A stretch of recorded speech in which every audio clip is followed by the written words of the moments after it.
அனைத்து இந்திய அண்ணா திராவிட முன்னேற்ற கழகம் என்கின்ற இந்த மாபெரும் இயக்கம் பொன்மனச்செம்மல் புரட்சி தலைவர் எம்ஜிஆர் அவர்களால் தொடங்கப்பட்டு இன்று வரை ஜாதி மதங்களுக்கு அப்பாற்பட்ட ஒரு சமூக நல்லிணக்க இயக்கமாக தொடர்ந்து செயல்பட்டு வருகிறது. இந்திய அரசியலமைப்பு சட்டத்தில் வலியுறுத்தப்பட்டுள்ள மதச்சார்பின்மை என்கின்ற கோட்பாட்டில் நம்பிக்கை வை, அதை கடைபிடிக்கின்ற இயக்கம் அனைத்து இந்திய அண்ணா திராவிட முன்னேற்ற கழக இயக்கம்.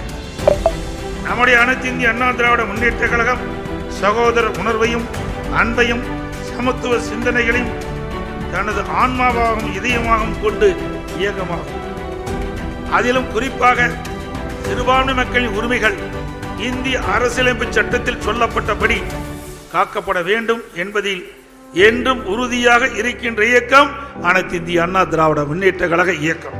சிறுபான்மை மக்கள் சிறுபான்மை சமூகங்கள் எந்த வகையிலும் ஒரு அச்சுறுத்தலுக்கோ பலவீனத்திற்கோ உட்பட்டு விடக்கூடாது என்பதில் பொன்மனச்செம்மல் புரட்சி தலைவர் எம்ஜிஆர் அவர்களும் இதயம் புரட்சி தலைவி அம்மா அவர்களும் உறுதியாக இருந்தார்கள். இருவரும் தலைவர்களின் அடிச்சுவடை பின்பற்றி சிறுபான்மை மக்களுக்கு பாதுகாப்பாக செயல்பட்டு வருகிறது அனைத்து இந்திய அண்ணா திராவிட முன்னேற்ற கழக இயக்கம்.